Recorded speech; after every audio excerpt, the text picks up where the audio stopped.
Welcome, and thank you for joining us for this IHEAM webinar. My name is Victoria Emerton, and I'm the Conference Director for Healthcare Estates. This webinar will be presented by Richard Mazouk, Director of Design Research and Innovation at IBI Group. The presentation is called Toxic Noise Pollution in Hospitals, Scary Insights, Issues and Design Solutions. Please visit healthcareestates.com for on-demand webinars and information on IHEAM Digital Week, which will run from the 5th to the 9th of October. I'd like to hand over to Richard now. Thank you. Thank you, Victoria. Welcome, everyone. I hope you're going to enjoy this presentation. I certainly enjoyed bringing the information together and sketching out some of the resolutions to some of the healthcare settings. I hope you're going to find it useful, interesting, revealing and even thought-provoking. This was the original abstract that I submitted, which identified the scope of the presentation. In essence, we start off by defining the type of guidelines that exist in acoustic environments. We know that the World Health Organization advises something like 30 decibels as a threshold for healthcare settings, and we know that the HTMs, the guidelines there, tell us and recommend something between 30 and 40. Unfortunately, recent studies have actually shown that these levels have increased substantially in hospitals from 48 decibels to 100 plus decibels, and it would appear that this is increasing year on year. One of the exciting things I really wanted to investigate was not only the evidence-based research for individual departments, but identifying the type of sounds that inhabited the environments and the individual spaces. So before we start off, I'd like just to go back to basics and look at the way we perceive our environments. And our sensory receptors do this admirably. We have 5 key ones here, and obviously one of the key ones that we'll be looking at today is hearing. Some of us will know additional senses like the sense of pain, space, sense of balance, and so on. And in recent years, universities have actually discovered other senses. Here you actually see 21 senses that scientists delivered some time ago and explained in some detail. And more recently, we look at something like 30 senses. Looking at these senses, I must touch on COVID. We're in a COVID mode at the moment, and we know that the sense of smell and taste is really, well, the absence of it is really indicative of the onslaught of coronavirus. And I asked myself not very long ago, as I embarked on this project, well, what has been the impact on the other senses? And indeed, there were early studies, even this year, as early as April, that actually showed how the sense of hearing had been impacted to a great extent in terms of some of the neural pathways and the sense of the cells around the cochlea. So once we've looked at the senses, we look at body systems, as this is very much the way doctors analyze and look and assess our conditions. We look at they'll look at the autonomic systems, the motor system, and the state system. Each of these is impacted by sound in different ways. Certainly, breathing and the cardiovascular system is instantly affected by different noise levels, from just listening to, say, the Pastoral or some Vivaldi to listening to heavy metal. We hear of, in terms of high noise levels, we talk about fight and flight modes, and that refers to the motor system admirably.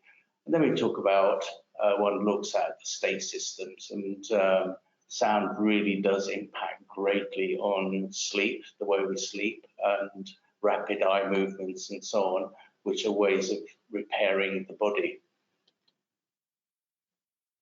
As we developed this piece of research, we began to, in fact, we've done so over some 20 years. We've actually, as think the R&D arm of IBI, we've reviewed many papers in an attempt to create and inform our designs, creating optimal healing environments. And these are some of them.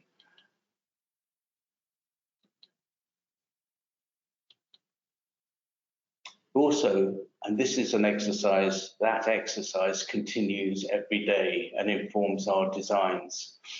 And I'll come back to that point shortly. We also developed with clinicians ethnographic spreadsheets, which defined the departments like accident and emergency, the spaces within it, the time spent there, the activities that were undertaken within those spaces, the patient condition, physical and mental, and then any carers and siblings and partners related to that, and what, on the yellow column, what interventions might be introduced into those spaces.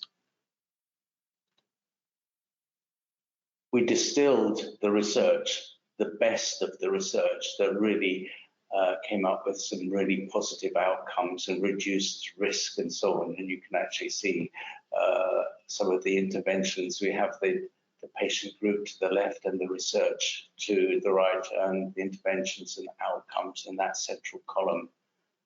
There you can actually see pre and post-op, what the interventions of images and sounds and smells did. Stericot did some compelling research on that.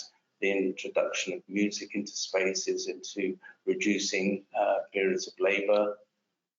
So that's a lovely library of information that we then harnessed and distilled further into these sensory spreadsheets, which identified all of the sensors that you see at the top of the page and the diagnostic systems at the left-hand side.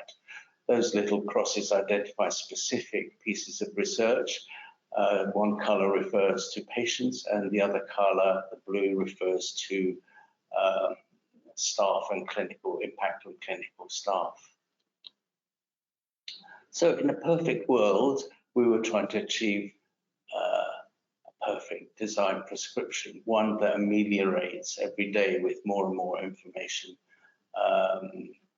that we bring to the table in terms of research.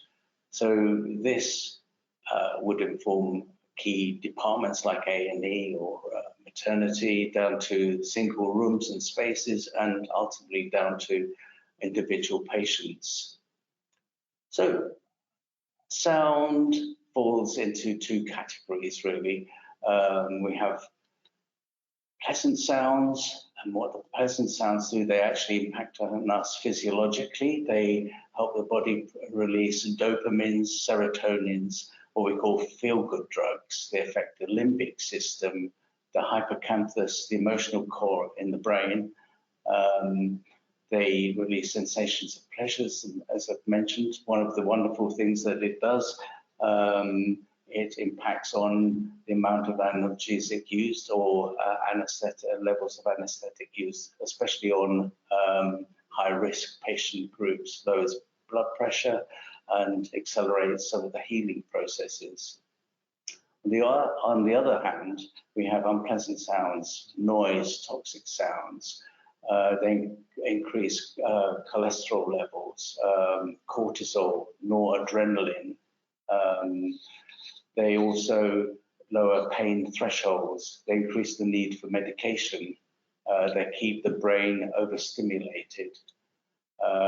They prevent rest and sleep, which is part of the healing process. And right at the bottom, they also cause great problems in clinical staff in terms of medical mismedication and errors. So let's start.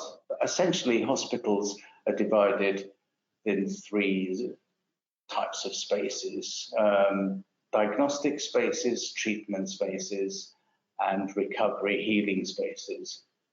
In front of us, we see some inpatient bedrooms, essentially their wards, which constitute normally about a third of the hospital, quite a substantial part. They're in medical or surgical ward scenarios. Here you can actually see each of these slides will identify pieces of research that's related to that particular health setting. And you'll see that it actually impacts on the amount of analgesia, as I mentioned, but really importantly, these are spaces for healing, and it impacts on rapid eye movement in sleep. We have something between 3 to 6 rapid eye movements that happen during a good night's sleep, and they're a way of rebooting the body essentially, and each of these lasts something like 90 minutes. And then here we have further studies.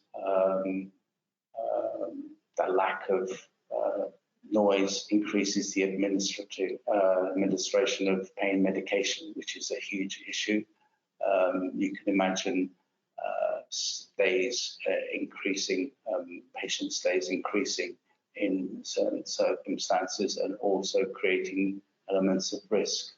Lund University undertook quite a considerable amount of research in wards using their high absorbance ceiling tiles to good effect. In fact, Roger Ulrich similarly did a really compelling piece of research on this very subject.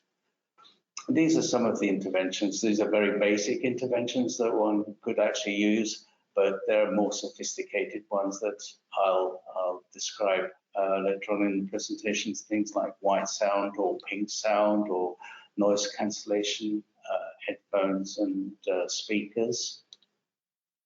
One of the things that's often forgotten and seldom talked about is nighttime sleep regimes at nighttime. And we're more recently with the Calderdale and Halifax NHS Trust and Huddersfield University in looking at ways of managing sleep within these scenarios. And I'll identify that piece of research towards the end of the presentation, a useful reference document that was released early this year. Mental health patients really do suffer from high levels of noise. We often talk about medium to high secure units, specifically that have high ambient noise levels. You can see from 49 to 68 decibels. Agitation very often happens at night, especially in the high secure units and medium secure units, where there's a sensation of containment and isolation. Agitation happens, and it's at night time that different sounds become audible, things like distant motorways, railways, or just local traffic or air conditioning systems. A&E accident emergency is almost the epicenter. There is another one that I'll come to, but it is the epicenter of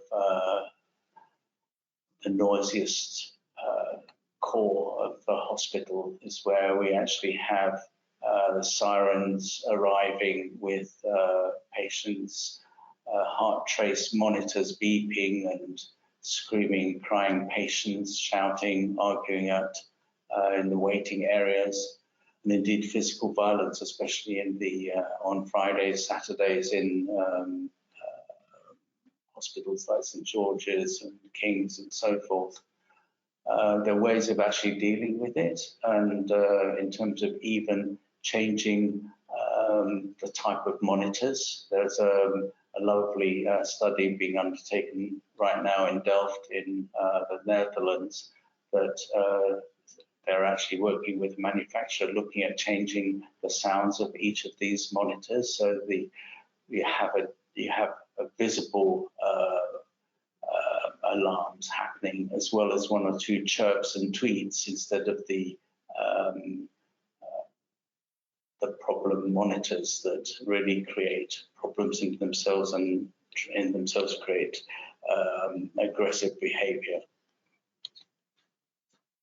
Coronary care It's here that Roger Ulrich, in fact, there's quite a lot of research on this. There's one single compelling piece of research that was undertaken in Karolinska Hospital in Stockholm with Roger Ulrich, and again using Ecofon ceiling tiles, and I think Lund University were involved. So essentially the tiles in the whole unit were replaced over one weekend, and the results were really compelling, both in terms of patient recovery and staff turnover and stress. And then at the bottom there, you can actually see readmission rates were reduced by more than 50% by introductions such as these. Oh, ITU, critical care units, there are many of them.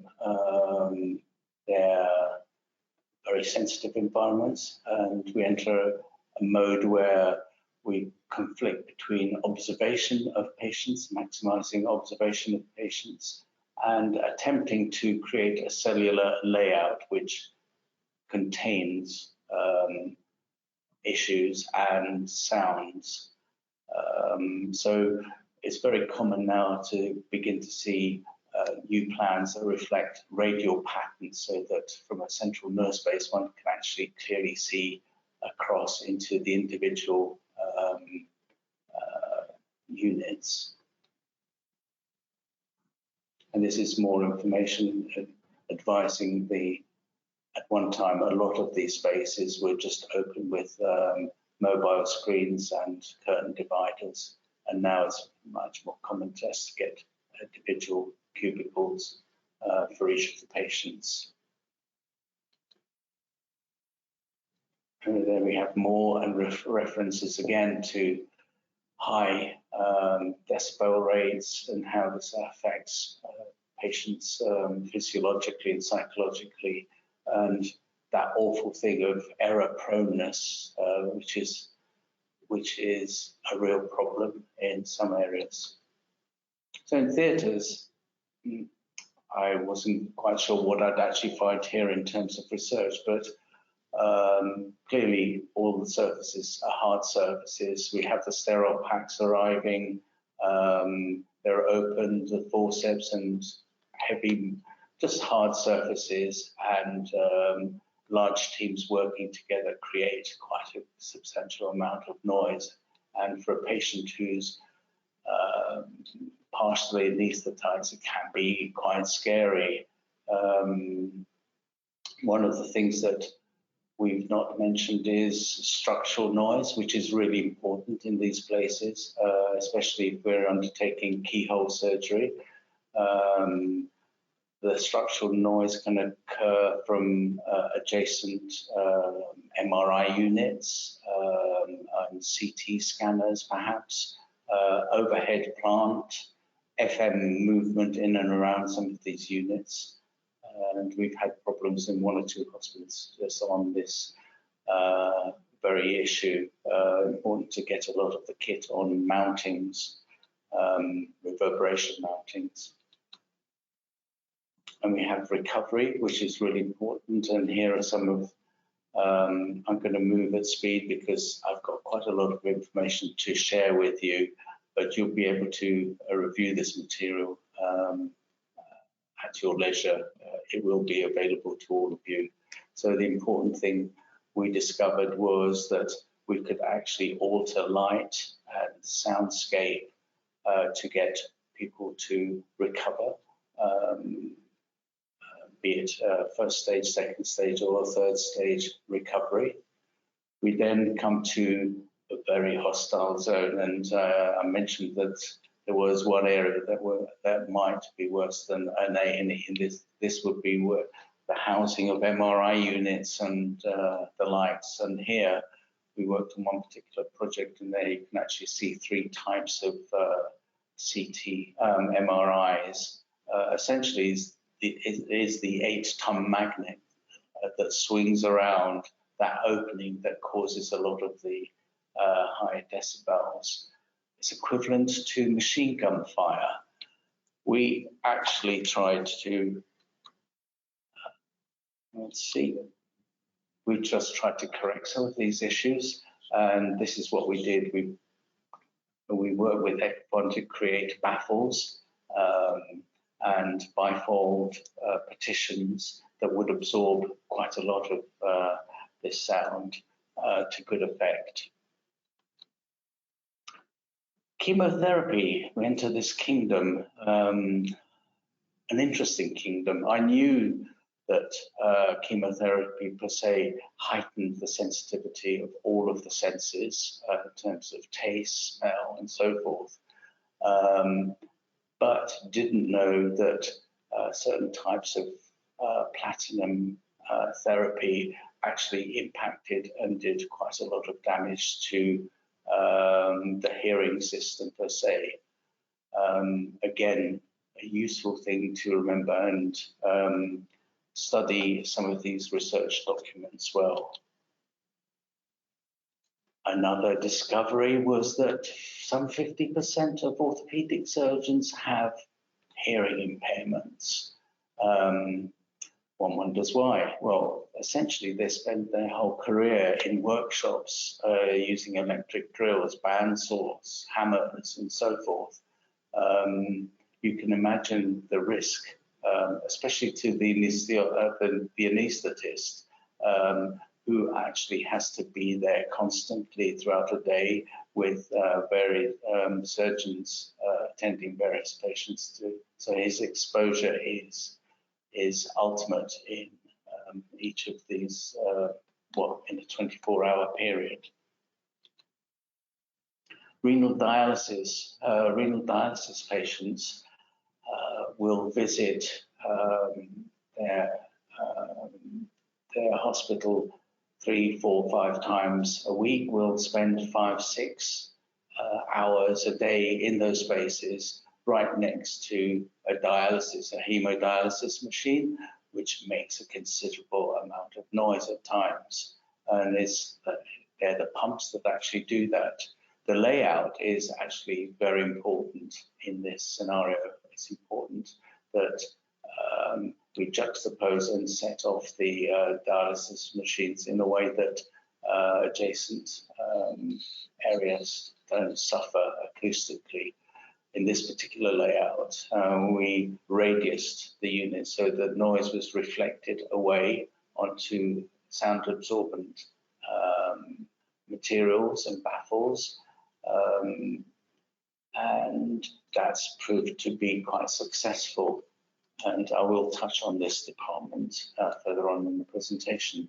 Then we enter mortuary. I wasn't quite sure what to find there, although I was horrified to be reminded rather that electric bandsaws and drills and hammers are used in that department as well as the orthopedic one. With that comes the bereavement suite, viewing the body viewing, interviewing and counselling, and there's a richness of sounds that emanate from the space, this very hard space. And I was reminded that the cadavers themselves, the bodies themselves, actually make sounds. Through time, they build up air within the abdomen and also in the lungs and expel it at certain times. I had a friend of mine as a medical student, and he did some time basically at St. George's in the mortuary there, and I remember him recounting the story of working there one dark rainy night, and one of these bodies, which was mid-autopsy mode, actually moved and jerked and made a sound, which was rather horrific experience that he didn't want to repeat again. So pediatrics, we look at pediatrics, and this is an interesting way of actually reducing noise simply by reducing light levels. At Chelsea and Westminster, we had problems with the pediatric wing, and we had close to the nurse base, we actually had at lunchtime, we had peaks of sound, visitors arriving, and it created real problems.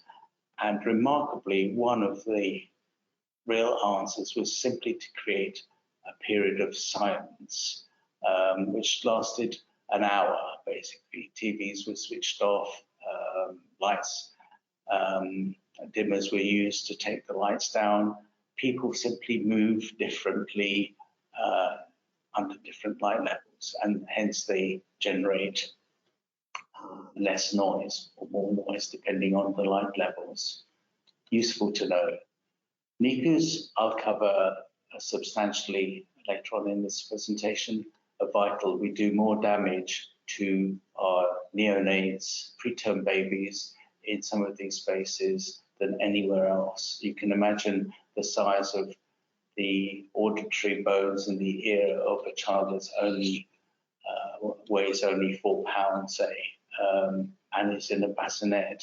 Just being in a bassinet is like putting the child in a drum. So you will see some of the statistics that nearly double the decibels that reach the cochlea of the infant in that cot.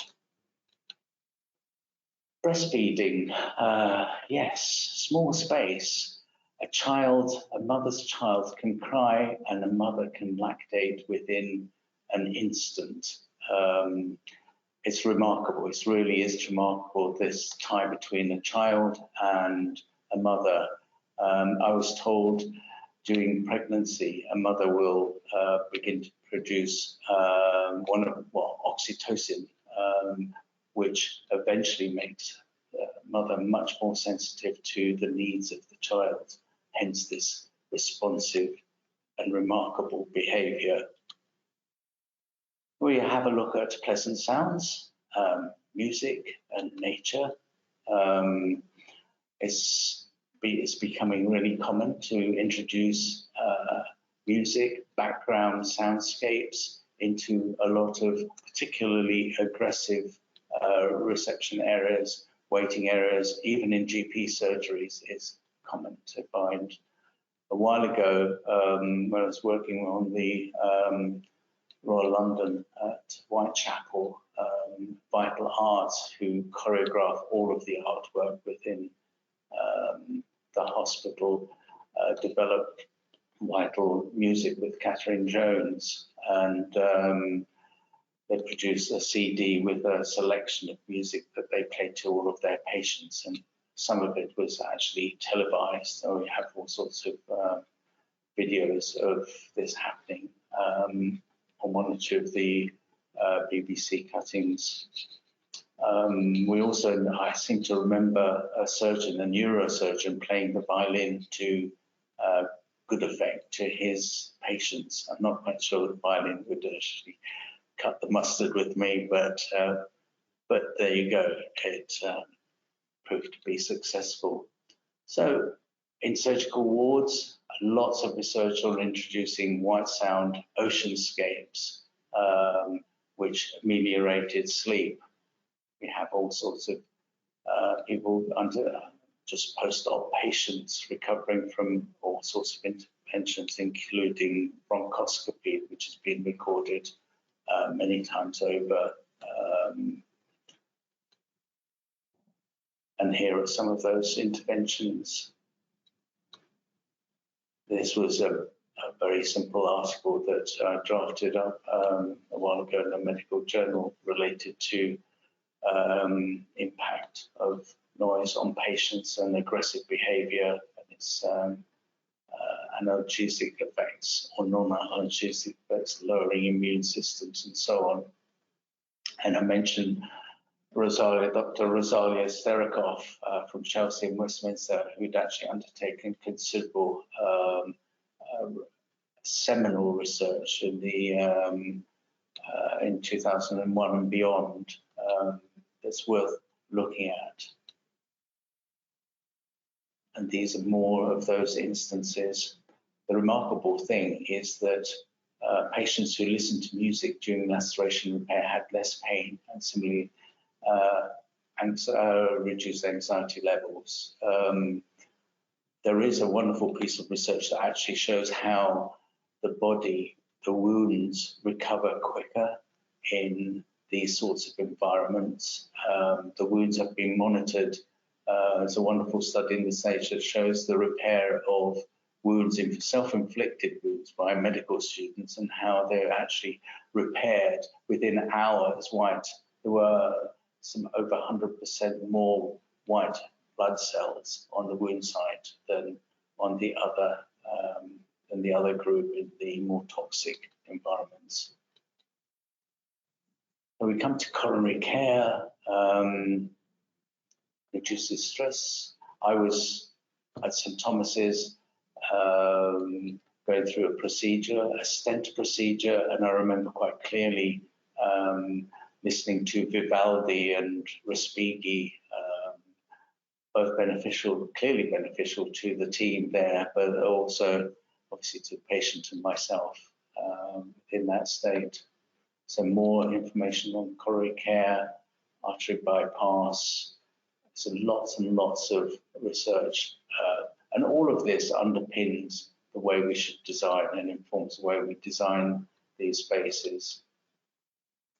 And step-down recovery. This was a little study that we were trying to do with Sky Inside the Sky Factory and our colleagues and clinicians in Glasgow, where we were trying to increase light levels and increase pleasant sound levels in terms of recovery and accelerating the throughput of patients through that situation. This is a diagnostic imaging space in the London Clinic. It's a project that we did a while ago. It's near Harley Street. And what we did was produce a library of images, smells, and soundscapes. Believe it or not, that photograph at the bottom there is in a basement. There are no windows in that space.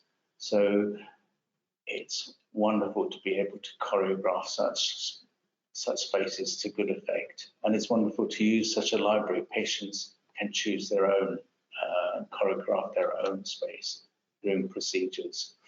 This is just, you've seen that image on renal dialysis, the issues of noise, but also the intervention of music and soundscapes, certain soundscapes in that space, and just those patient responses are fatal. Bronchoscopy, again, touched on it, and here we have the benefits, especially of choreographing sounds, which seems to truly ameliorate the situation when you couple up images with sounds and you have a changing setting. Well, we enter the labour and delivery scenario, a wonderful, rich epicenter of sound. And I should imagine it's close to A&E, from screaming mothers to deep breathing. I've heard of mothers singing during childbirth. The monitoring of the mother's accelerated heartbeat, the heartbeat of the child that is always certainly twice that of a mother, which in itself raises palpitations. So it's a really interesting arena there, and in terms of cushioning and absorbing sound is of the essence, especially mothers suffering from high blood pressure. That really does make a hell of a difference. And in terms of epidurals and so on.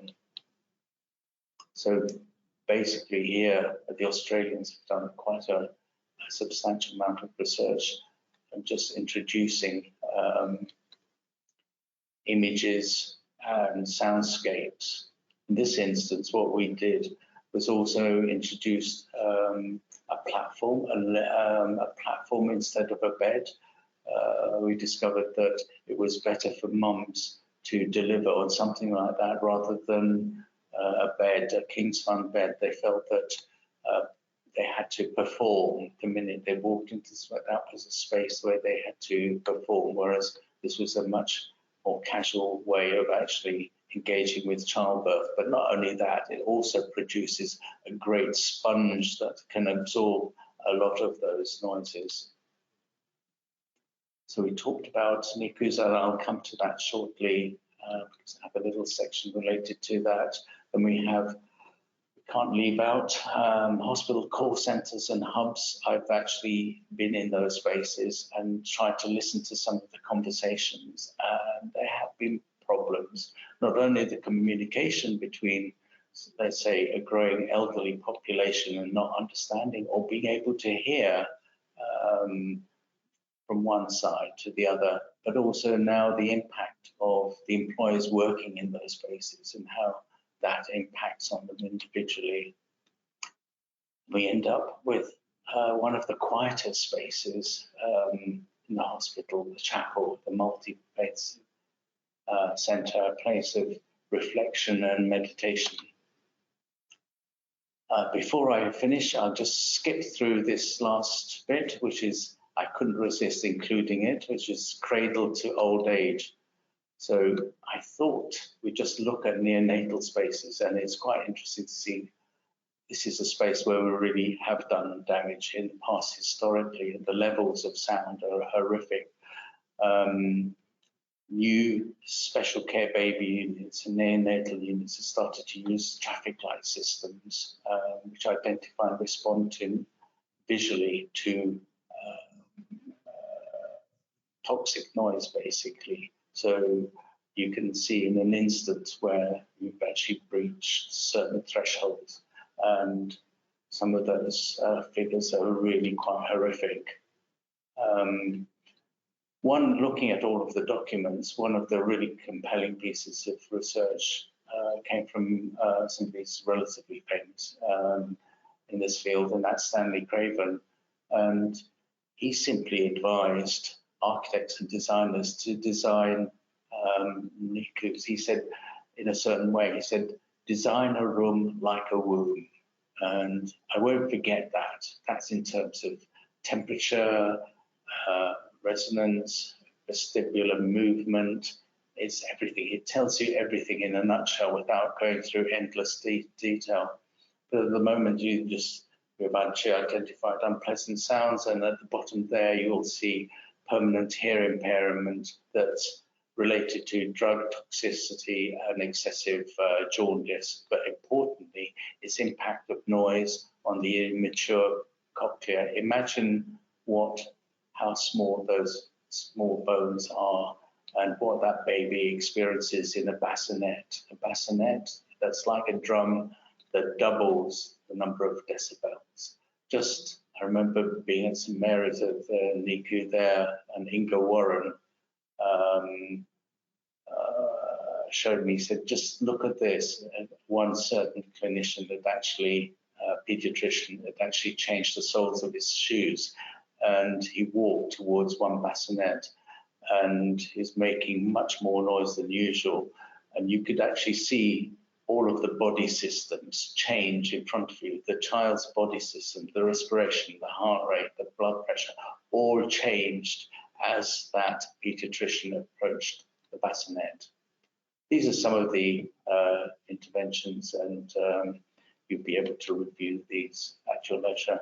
These are some of the pleasant noises that can be delivered to the individual bassinets. It's important that they're delivered individually, and none of the other neonates or preterm babies actually experience it. But they're obviously, the mother's heartbeat is a really calming influence to a child. I won't go through all of these, you can see them there.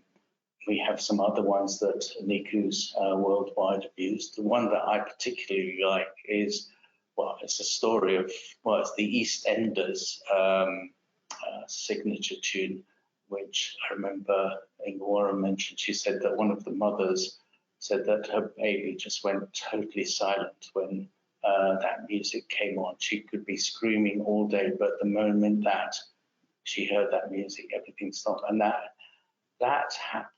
was because the mother, during her pregnancy, always had that moment in that day where she sat, had a cup of tea and rested and listened to that particular time.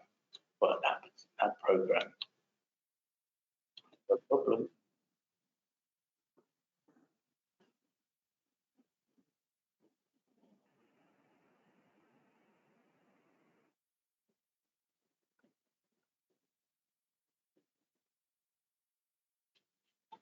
Well, you just got a bite. The technology went a little bit odd there, but you had a bit of a sound bite there. So we're just coming to an end now. We look at old age. With old age, we have a deterioration of the our hearing apparatus. It has a term and it's called presbycusis. All sorts of wonderful things happen to us. The cells around the cochlea die off a little bit. The hairs in our ear die off. All sorts of things happen. Things like tinnitus arrives. But in terms of dementia, which is a growing problem in this senior group, something peculiar happens. And this statement, per se, is a really useful one to use. And noise is to people with dementia what stairs are to people in wheelchairs. And it's an important thing to remember. The one thing that happens in terms of Alzheimer's and dementia and some form of, and dementia is that we're unable to filter sounds that we normally filter out. So background traffic, clock ticking, air conditioning, these things we can cut out and focus on the person we're talking to, but a person with dementia can't do that, and it attacks them comes at them like a truck, dysfunctional noise. These are some of the issues.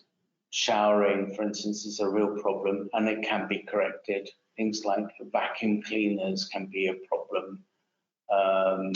Some of these can be filtered and corrected, and here are some of the solutions that you can view in your own time. These are pivotal pieces of research, seminal research. Some are a little bit long in the tooth, a bit like Roger Ulrich, but are really vital and are cornerstones to understanding some of the issues in dementia and the sonic environment. So further research, just really concluding now, one of the speakers will be Felicity Aston, and she'll be presenting her paper, which came out, and I mentioned earlier, early this year in 30th of January, using patient feedback to design quiet spaces, basically. They used questionnaires, they produced an audit system, a very sophisticated one, and they did this together with Calderdale and the Halifax NHS Trust, with whom we're actually working right now. So 150 years ago, Florence Nightingale said these words in her notes to nursing, unnecessary noise then is the cruelest absence of care which can be inflicted either on the sick or the well. And I leave you with this one message. She's a little bit prettier than Florence Nightingale, but silent hospitals help heal. Thank you very much. Thank you very much, Richard, for your presentation. So if you have any questions for Richard, please send them direct to him using the contact details that you can see on this final slide. Please also remember to go to the Healthcare Estates website. We have other sessions that we've run that are available to view on demand in addition to this one that you've watched today. So thank you again, Richard, for your presentation. Very interesting. And thank you again to you for watching. Thank you.